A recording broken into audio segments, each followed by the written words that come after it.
Assalamualaikum warahmatullahi wabarakatuh. Bismillahirrahmanirrahim. Alhamdulillahilladzi anzala as-sakinata fi qulubil mu'minin liyazdadu imanan ma'a imanihim.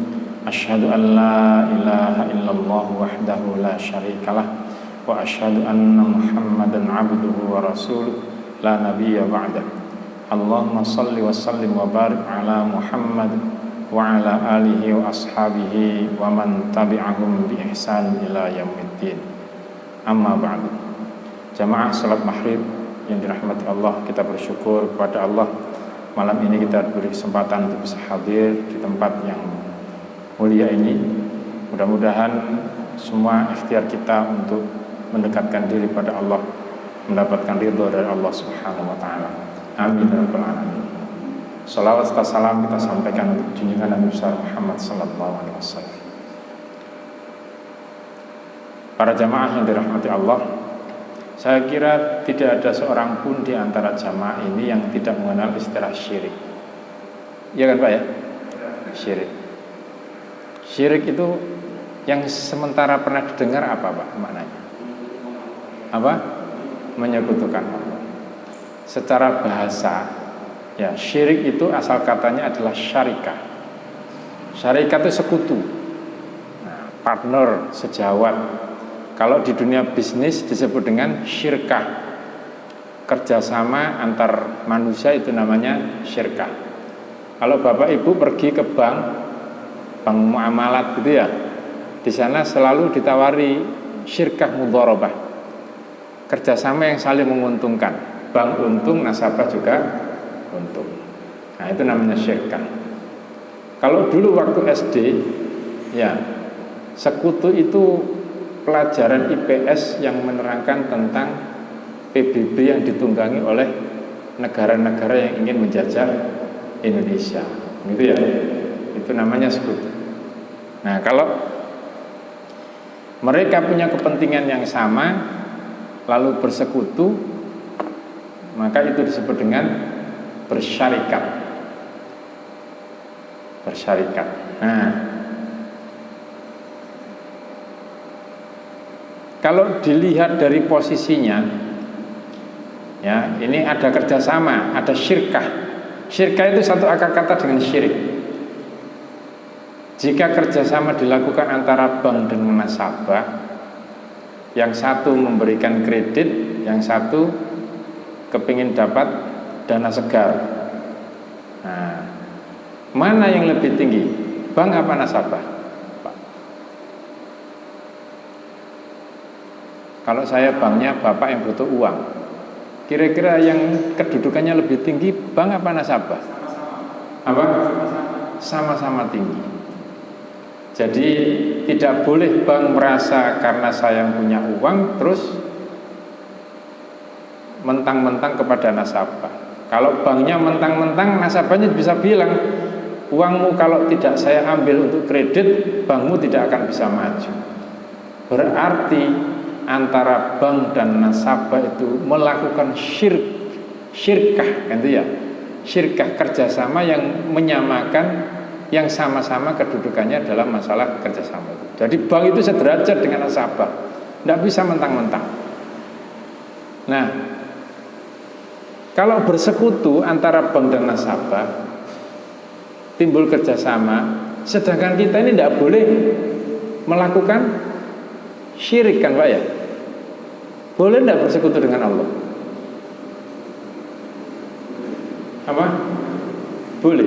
Loh katanya tidak boleh menyekutukan Allah. Apa? Lah kalau bersekutu boleh tidak? Boleh tidak Pak? Tidak boleh. Bersekutu dengan Allah tidak boleh? Apa? Boleh. Nah, kenapa kok disebut syirik? Kenapa kok tidak boleh menyekutukan Allah atau bersekutu dengan Allah? Karena kalau disebut bersekutu itu kedudukannya sama antara Allah dengan manusia. Kedudukan bank dengan nasabah itu sama. Siapa saja yang menyamakan antara Allah dengan yang lain, itu namanya syirik. Padahal Allah itu adalah laisa kamitslihi syai'un. Allah itu tidak sama dengan makhluknya. Jangan disama-samakan. Ya. Jadi syirik itu adalah menurunkan derajat Allah sama dengan apa atau sama dengan siapa. Ya.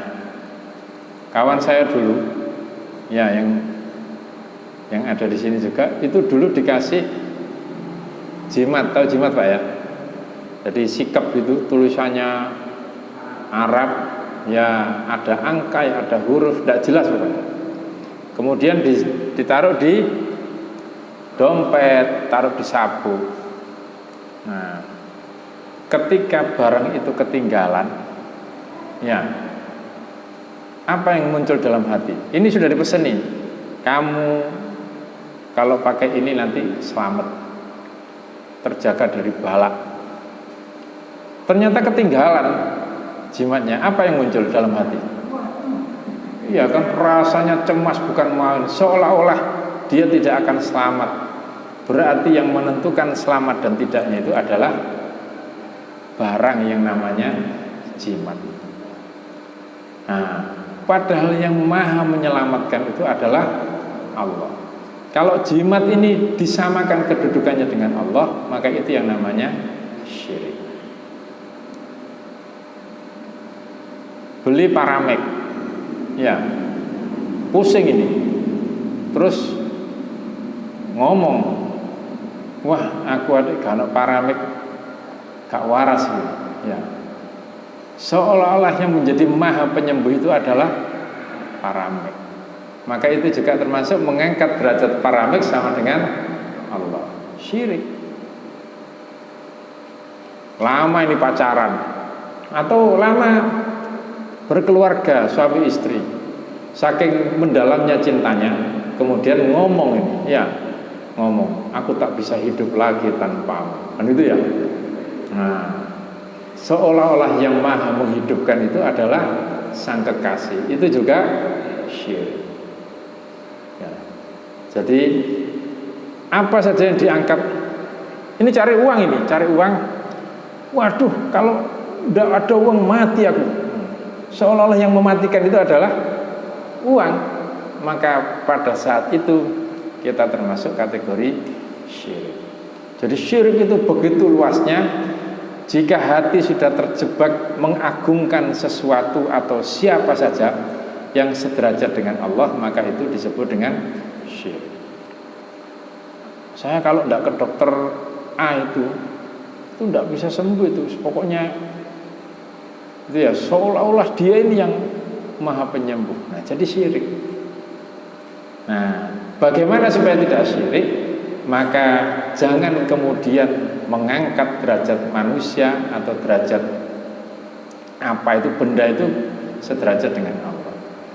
Nah, di India itu ada Arsyad Ali Khan. Hanya gara-gara di punggungnya ini ada ekornya, lalu dia sembah. Kalau ingin selamat nyembah dia, nyembah Arsyad Khan ini. Nah, mengangkat derajat Arsyad Ali Khan ini menjadi Tuhan, itu namanya syirik. Ya, kalau dulu zaman SD SP, saya SD dulu ya, tahu SD SP Pak ya? Menangi. Ya, itu kalau ada orang gila itu malah ditanya kira-kira sing metu kok piro kan gitu ya. Nah, seolah-olah yang menjadi sumber rezeki itu adalah orang gila itu.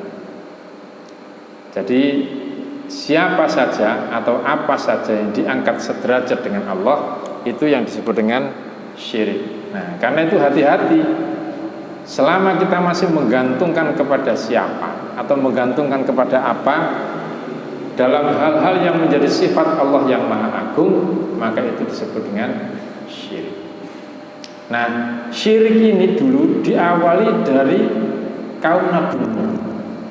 Nabi Nuh dulu itu punya banyak yang orang soleh yang hidup di zamannya, yang saking solehnya itu diidolakan. Begitu diidolakan, kemudian dia diangkat menjadi seseorang yang diagung-agungkan, lalu mati. Idolanya mati ini untuk mengabadikan sang idola ini, maka dibuatlah patung. Dibisiki sama setan, patung ini jangan sampai dibuang ya, supaya kamu selalu ingat dengan dia, maka taruhlah di dekat makam si orang soleh ini. Ya, lalu dibuatlah patung itu di samping orang soleh. Nah, lama-lama yang bikin patung yang hanya untuk kenangan itu meninggal. Generasi berikutnya tidak tahu sejarahnya. Pokoknya setiap kali datang ke orang soleh itu, ke makam orang soleh itu, ternyata orang ini jadi sukses. Padahal ini murid orang soleh yang diajari bagaimana agar dia sukses. Suksesnya itu bukan karena datang ke kuburannya, bukan karena datang ke patungnya itu, tapi suksesnya itu karena mengamalkan ajaran orang soleh itu sehingga dia sukses. Nah, patung yang dibuat oleh orang muridnya orang yang soleh ini, oleh generasi berikutnya kemudian dibisiki oleh setan. Itu yang bikin sukses itu ya patung itu, bukan ajarannya. Ya, akhirnya disembahlah patung-patung orang soleh itu. Pada saat itulah muncul kemudian prasasti-prasasti orang soleh yang disembah oleh umat Nabi Nuh. Di mana Nabi Nuh? Pada saat itu Nabi Nuh tidak ada di tempat. Ya, tidak di tempat. Nah, ketika tidak di tempat itu, begitu datang di suatu tempat, kembali Nabi Nuh kaget. Ini bagaimana ceritanya kok umatku menjadi penyembah patung, penyembah prasasti yang asalnya menjadi simbol orang-orang soleh. Nabi Nuh juga tidak tahu kalau ternyata murid-murid orang soleh ini membuat patung orang yang soleh, sehingga muncullah patung-patung itu. Jadi kalau kemudian pada generasi berikutnya muncul patung Nabi Isa gitu ya, patung Bunda Maria, mengikuti jejak generasi Nabi Nuh yang siapapun yang soleh, cara mengabadikannya adalah dengan patung. Nah, padahal Nabi mengatakan kalau setelah Nabi Muhammad hadir itu, kenapa kita tidak boleh bikin patung itu ya? Sebab kalau kita membuat patung kemudian ditaruh di dalam rumah, maka malaikat rahmat tidak mau masuk ke dalam rumah. Nah, karena itu Nabi Muhammad tidak ingin dipuji berlebih-lebihan. Ya, Nabi berpesan, la tutruni kama atratin nasara Isa bin Maryam, innama ana abdun faqulu abdallahi wa rasul. Jangan kalian berlebih-lebihan kalau memujiku. Ya, memuji Nabi ini tidak boleh berlebih-lebihan, sebagaimana orang-orang Nasrani berlebih-lebihan dalam memuji Isa bin Maryam. Saking berlebih-lebihannya akhirnya dibuat patung. Ya, aku hanyalah seorang hamba, maka katakanlah wahai Abdullah atau Abdullah. Nabi Muhammad minta disebut sebagai hamba Allah dan utusan Allah Subhanahu wa ta'ala. Jadi yang minta untuk tidak mengagung-agungkan berlebih-lebihan itu bukan yang lain, justru Nabi sendiri yang ngomong, sudah kalau kamu memujiku jangan berlebih-lebihan. Ya, ini yang kemudian timbul polemik, seolah-olah mereka yang tidak menghormati Nabi padahal dia adalah hamba Allah yang mengangkat dari kegelapan menuju cahaya terang benderang. Ya, yang kemudian dibuat politik identitas, yang tidak mau mengangkat derajat Nabi itu itu dianggap sebagai kelompok A, yang ini kelompok B. Padahal yang minta adalah Nabi sendiri. Nabi tidak berkeinginan umatnya seperti umat Nabi Isa yang begitu hebatnya dalam memuji berlebihan sampai akhirnya dibuatlah patung. Nah, biasanya orang-orang terjebak ke dalam kemusyrikan itu karena 3 hal. 1, karena cari rezeki kan susah ya. Wis sarjana ngelamar kemana-mana tidak diterima, lalu cari cara jalan pintas, cari ke orang pinter. Ya, orang pinter. Atau sudah cukup usianya tapi tidak dapat jodoh, maka datang ke orang pinter. Atau sakit tidak sembuh-sembuh. Nah, 3 masalah ini yang sering menjebak manusia terjerumus ke dalam kesyirikan. Ya, orang kalau sudah kepepet tidak ada jalan untuk dapat rezeki, maka apapun diterabas. Ya, coba Bapak Ibu kalau mau survei warung yang jejer-jejer, ya jejer-jejer, itu kan ada yang satu larisnya minta ampun, yang satu aja pengunjung susah. Padahal kualitasnya juga tidak kalah. Kalau ada yang model begitu, kalau saya patut curiga ini biasanya kayak penglaris, gitu ya. Tapi kalau memang kualitasnya oke, enak, insya Allah dicari orang karena mutunya. Ya, saya punya mu'alaf di depan Golkar itu, Pak. Depan Golkar itu jualan pangsit mie. Setiap kali dia bikin acar itu 3 jam bau. Padahal ya temunya baru, cuka itu kan tidak gampang bau, tapi cepat bau. Jadi dan baunya itu ketika ada pembeli.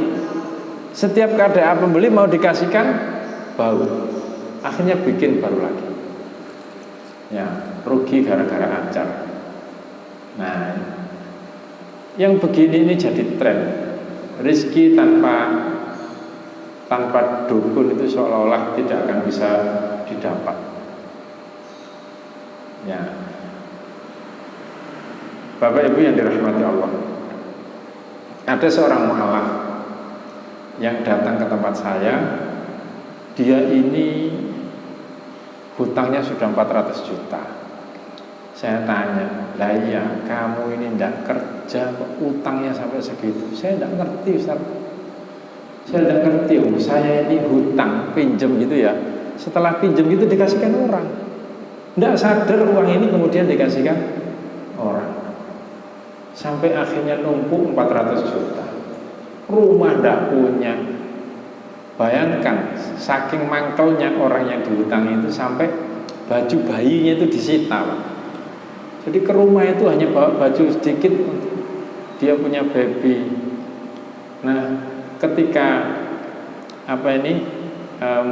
ketika diruqyah, apa yang terjadi?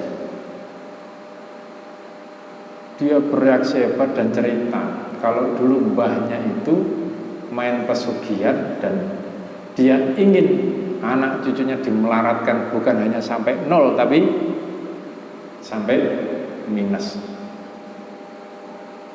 Ya, kalau kata orang Jawa, sugine wis dipek baik, anak kali melarati. Anak putune kali melarati. Ya, jadi harta itu kadang-kadang bisa merusak akidah sehingga kita terjebak ke dalam kemusyrikan. Bapak Ibu yang dirahmati Allah, ini kalau lihat labelnya ini berarti sudah resmi nih Pak ya. Ya, ada sekolah kita, ya SMA yang terkenal di Surabaya itu lulusannya ini cari pekerjaan tidak dapat Pak. Kebetulan temannya adik saya. cari pekerjaan tidak dapat, akhirnya dia ngilmu ke Gunung Kawi, pokoknya keliling gunung untuk bertapa, jadilah dia orang sakti. Nah, dia dikenal dengan sebutannya Mbah siapa, Mbah Jenggot atau siapa gitu, dikenal di Bali. Nah, pekerjaannya apa? Pekerjaannya itu mindahkan janin. Jadi kalau ada orang LKMD, ya lamaran kari moteng dhisik di Bali itu, dia tidak ingin ketahuan orang tuanya, janinnya ini dipindah ke orang yang kepingin punya anak, pindah. Nah, bagaimana kalau kemudian orang yang kepingin punya anak ini tidak punya lawan, maka siapa yang diambil? Yang diambil itu janinnya orang-orang secara acak. Kan sering dengar kan ya, habis hamil tiba-tiba hilang, hamil hilang. Nah, demi rezeki dia melakukan itu. Bayangkan berapa biaya untuk dapat anak model begitu.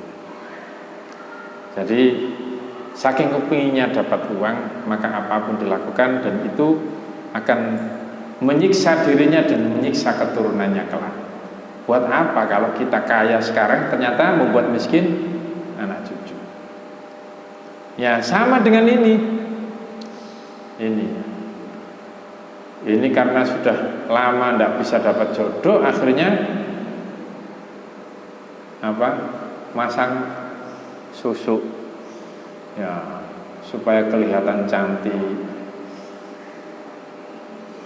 Ada seorang mu'alaf, pekerjaannya pengacara. Begitu masuk Masjid Al-Falah itu langsung badannya panas. Masuk di ruangan belajar saya itu tambah panas. Ketika saya tanya, kenapa kamu kok gelisah saja?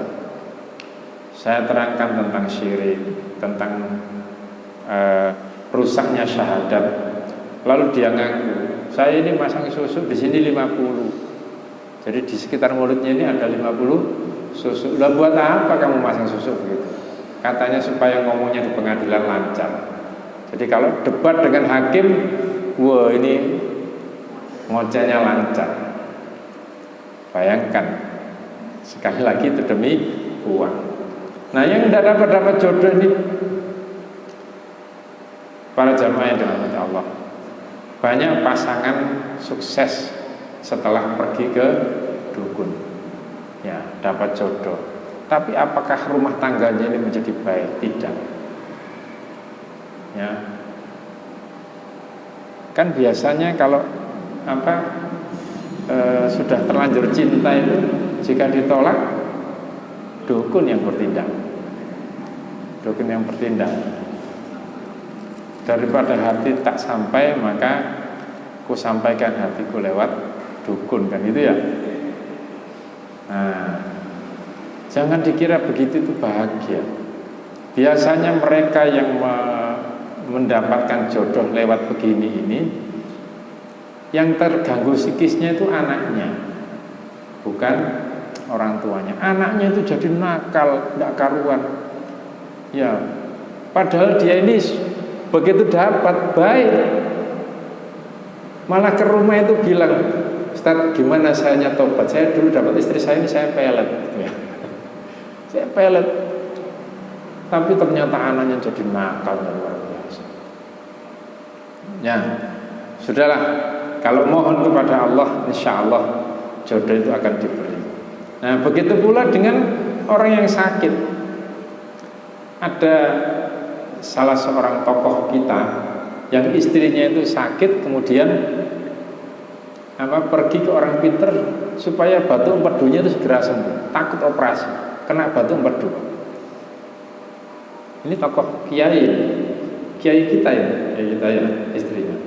Karena pengalaman pertama dia pergi ke sana, kemudian diambil sama orang pinternya gini, tok, set, batunya sudah di tangannya. Ditunjukkan, ini loh Bu, batunya Bu. Nah, udah habis ini sembuh Pak, sehat. Ternyata apa? setahun kemudian menantunya yang sakit bantu empedu. Lah kok aneh, beda rumah.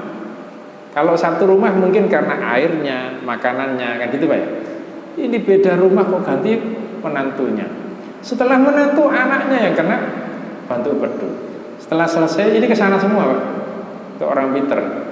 Setelah anaknya selesai balik ke dia lagi kena bantu empedu. Balik lagi. Nah, ketika berobat yang ketiga kalinya itu pulang dari orang pinter itu lumpuh Pak, tidak bisa jalan. Empedunya selesai tapi dia lumpuh. Naudzubillah min dzalik. Setelah diruqyah barulah muncul cerita-cerita tentang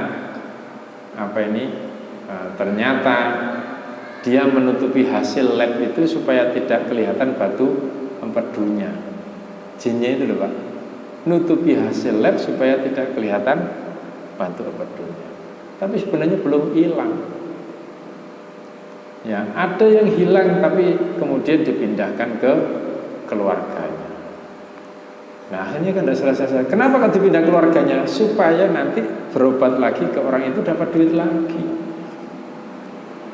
Begitu kita syahadatkan, ya, jinnya kita syahadatkan, mulai marah ini dukunnya marah, ini ngilangi rezekiku. Maka dia yang asalnya tukang ngobati akhirnya jadi tukang santet, nyanteti ini tokoh yang sakit ini. Ya, alhamdulillah sekarang sudah sehat. Intinya kita ini ingin sembuh, tapi jangan mengorbankan akidah. Ya, jangan sampai menggadaikan akidah hanya karena kepingin cepat sembuh. Sakit itu kan ngurangi dosa, ya. Kalau mati ya sudah, kita akan diampuni dosanya kalau memang kita ikhlas menerima penyakit itu.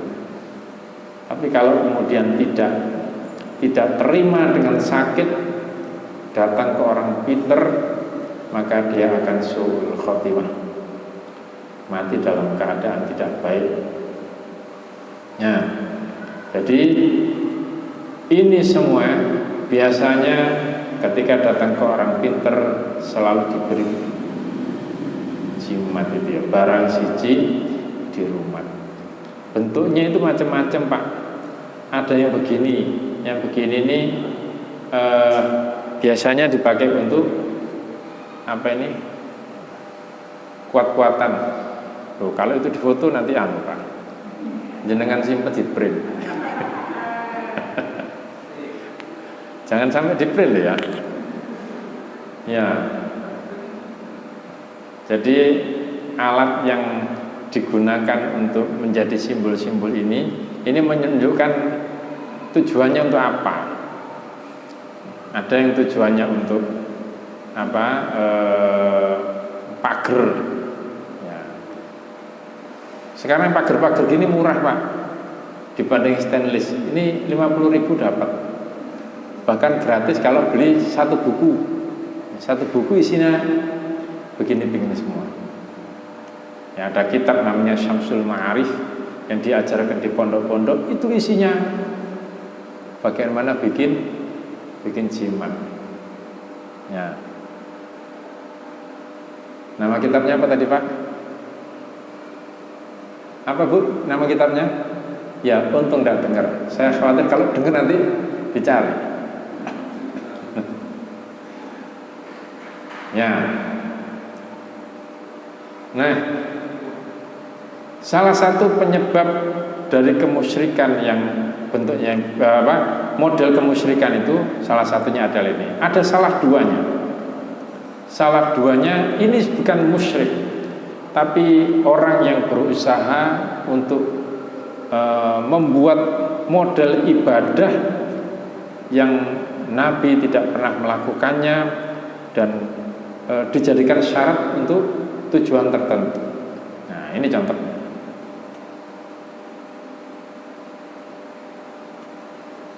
Tidak bunyi.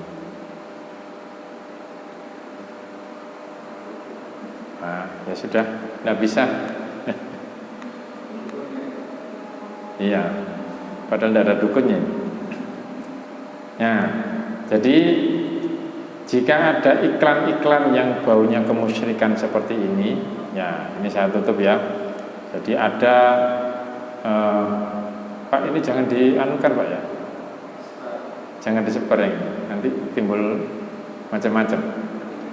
Karena ada mereknya ini. Nah, ijazahan ini ya, ini kalau mau melestarikan amalan-amalan ini akan bisa meninggikan derajat, meninggikan kewibawaan, bisa berjalan di atas air, ya. Nah, ini harganya murah, hanya 50.000 maharnya. Istilah mahar. Yang begini-begini ini ngundang apa nih? Ngundang jin untuk menjadi khotamnya, dan dia akan menggantungkan hidupnya kepada dia. Itu yang kemudian menyebabkan syirik. Ya. Isinya ini baik-baik isinya. Kalau dikaji maknanya luar biasa bagusnya. Tapi kalau kemudian dijadikan syarat tertentu supaya dia bisa sakti, maka menjadi syirik. Ya, doa itu sebenarnya sederhana, dia akan menjadi tidak sederhana dan kondang kalau kemudian disyarat-syarati. Sesuatu yang mutlak. Ya, mutlak itu bebas. Ya, mutlak. Afdhalul dzikri la ilaha illallah. Sebaik-baik zikir itu adalah la ilaha illallah. Kemudian disyarati. Kamu kalau kepingin segera dapat jodoh, ini yang disebarkan di WA itu ya, maka bacalah la ilaha illallah 10.000 kali malam hari, nantilah cepat dapat jodoh. Seolah-olah kalau tidak baca la ilaha illallah 10.000 kali maka jodohnya tidak dapat. Nah, ini yang tidak boleh. Ini yang tidak boleh. Ya, ada seorang santri Jombang yang bolak-balik kesurupan, kemudian diantar oleh neneknya, diantar oleh orang tuanya, kakaknya ke rumah. Ketika diruqyah, apa yang terjadi? Ketika diruqyah, pimpinanmu di mana? Ternyata dia nunjuk neneknya. Waktu neneknya diruqyah, ternyata nama jinnya itu Subhan, ya, Subhan. Setelah selesai kita syahadatkan jinnya, kita tanya, Bu, ibu wirid apa nek? Nenek wirid apa saja? Enggak, saya dapat ijazah. Ijazah apa modelnya? Baca subhanallah 3.000 kali, harus di atas jam 12, dan kamarnya harus dalam keadaan gelap. Terus apalagi nek? Dan harus begini. Kalau tidak begini gimana? Tidak akan diterima. Lah sing terima sopo? Gitu ya.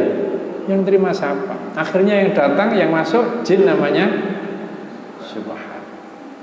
Nah, saya tanya lagi, Nek, apalagi Nek? Zikirnya Allahu Akbar. Sudah, tidak usah pakai baca-baca ayat, langsung dituturin. Bar, kamu di dalam ya?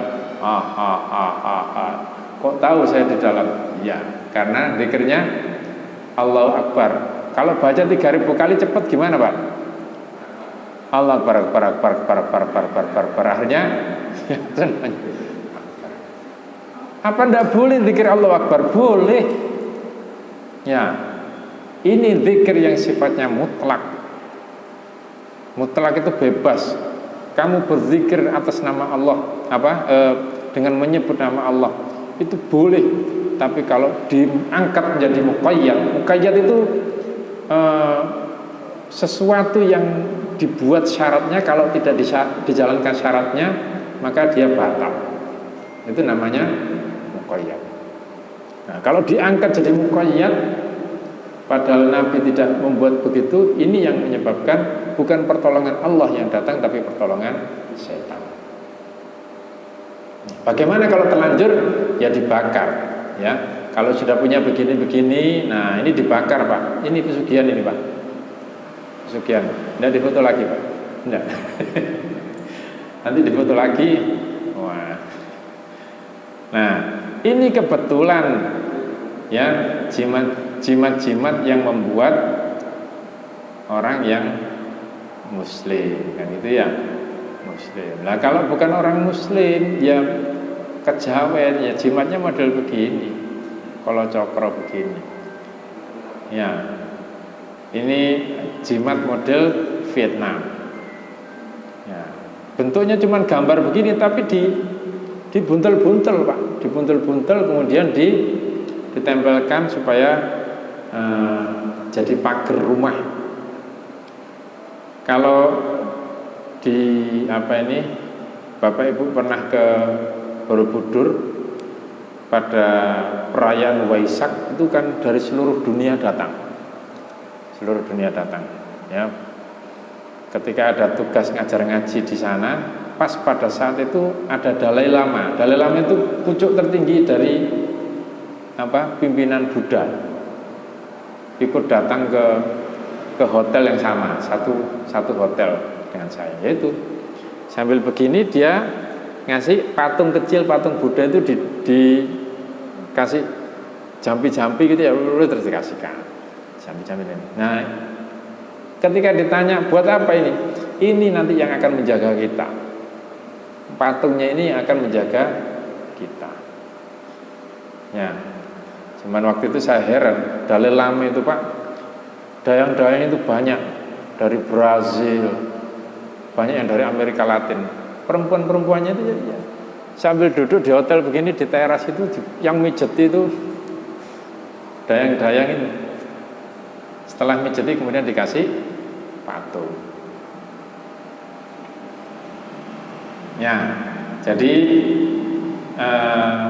bentuk amalan-amalan yang bersyarat. Kalau narget boleh Pak. Narget itu begini. Pokoknya pagi ini saya ingin berzikir kepada Allah la ilaha illallah 1000 kali. Ini bukan syarat ya, tapi hanya target. Itu boleh. Atau satu hari saya kepingin zikir 10.000 kali, silakan, tapi bukan syarat. Bukan syarat. Andaikan tidak 10.000 kali nanti saya pas merasa enggak. Terus kalau bisa mencapai itu berarti saya istiqomah melakukan zikir. Nah, itu boleh. Ya, bukan disyaratkan. Ya.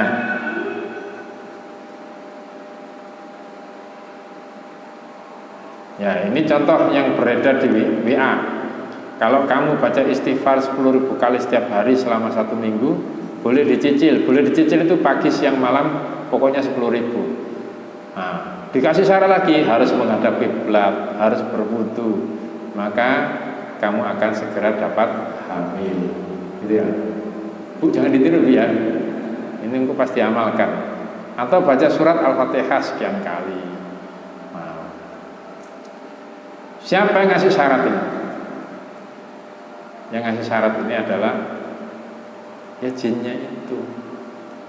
Jinnya menginformasikan, kemudian dia bekerja.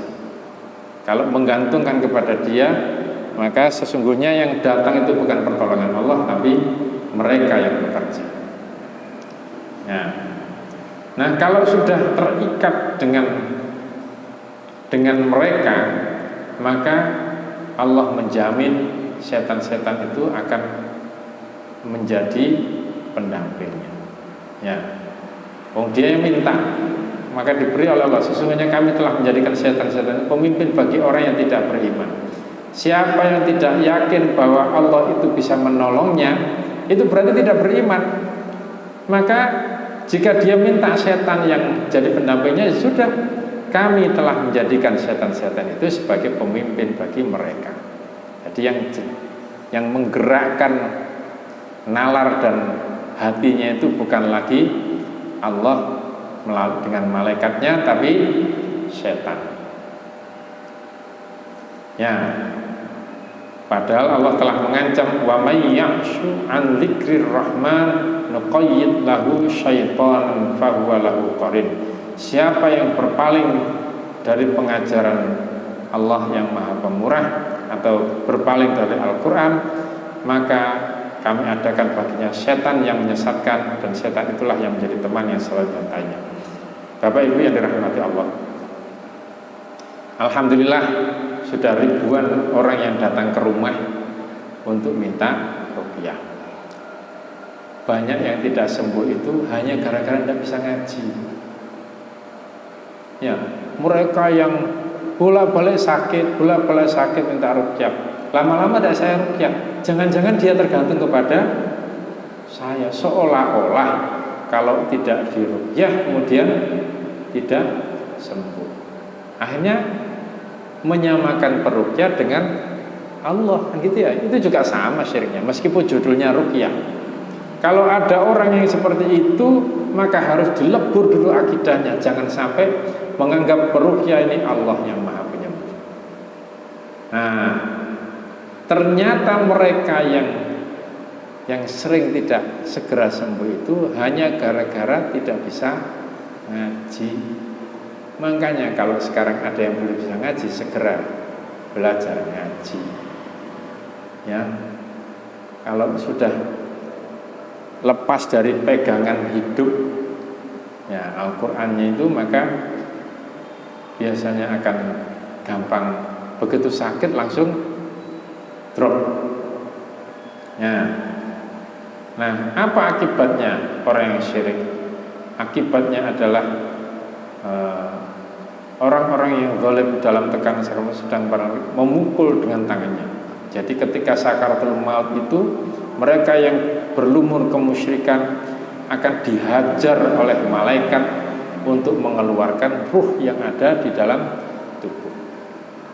Coba Bapak Ibu lihat, orang yang tidak bisa mati-mati itu kebanyakan gara-gara punya cekelan, gitu ya, punya cekelan. Kalau punya cekelan itu oleh Allah ditampakkan panorama neraka di hadapannya. Kalau ada panorama neraka, kira-kira mau keluar enggak ruhnya, Pak?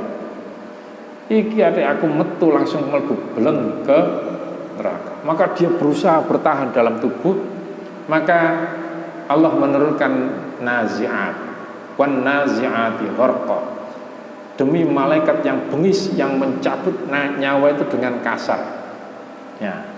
Maka di dalam surat Al-An'am itu disebutkan, ya, malaikat itu memukul dengan tangannya sambil berkata, metu kok, ya, keluar kamu. Terus dikepuki kan loro kabeh wae. Nah, salah satu ciri klinisnya itu orang yang biasanya punya pegangan itu, dia suka nutup wajahnya, Pak. Begitu ngintip gini, wah, seolah-olah takut melihat bayangan hitam. Digambarkan memang malaikat yang bengis itu ya sangar, wajahnya hitam gitu ya. Jadi tidak semua malaikat itu wajahnya putih, Pak, tergantung tugasnya. Ada tugasnya meden-medeni kayak gitu ya, memang hitam, sangar. Nah, wah, teriak gitu, tutup lagi, pingsan lagi, sadar, gini lagi, wah, itu biasanya orang-orang yang punya jimat-jimat itu. Apa yang dilakukan? Begitu sadar, maka segeralah dinasihati supaya membuang barang-barang syiriknya itu, atau diikhlaskan, baru kemudian diajak untuk bertobat kepada Allah. Sehingga endingnya mereka akan bisa husnul khotimah. Menurut Bapak Ibu, ketika melihat orang yang matinya ngenes begitu itu ya, biasanya yang ada di pikiran Bapak Ibu apa? Diapa no kira-kira? Ini gak mati-mati kira-kira diapa? Apa? Biasanya ternyata yang muncul, ya ngono kuwi wis ben dirasakno, salahe dhewe bae. Dulu suka ngingu jimat-jimat. Allah itu memberi kesempatan kepada manusia yang syirik itu untuk bertobat, sehingga memang yang diutus itu malaikat-malaikat penyiksa dulu, disiksa. Kira-kira kalau disiksa begini tidak mati, masih mau tobat enggak? Kalau ternyata tidak mau tobat, ya sudah, dedal duel gitu. Tapi kalau kemudian langsung, Pak, dalam keadaan musyrik, langsung dimatikan oleh Allah, maka langsung masuk ke dalam neraka. Maka Allah memberi kesempatan orang ini tuh sakit gak mati-mati itu supaya dia bisa bertobat kepada Allah. Apa tidak bisa malaikat itu langsung nyabut? Kalau sudah diutus Allah nyabut blek gitu kan ya bisa. Mosok si leren digiring ya bisa. Tapi inilah cara Allah untuk memberi kesempatan dia untuk bertobat. Nah, siapa yang bisa menasihati? Keluarga yang berada di dekatnya. Ya, karena waktu habis. Mudah-mudahan bermanfaat. Kita tutup dengan doa kafaratul majelis. Subhanakallahumma wa bihamdik asyhadu an la ilaha illa ant astaghfiruka wa atubu ilaik. Alhamdulillahirabbil alamin. Assalamualaikum warahmatullahi wabarakatuh.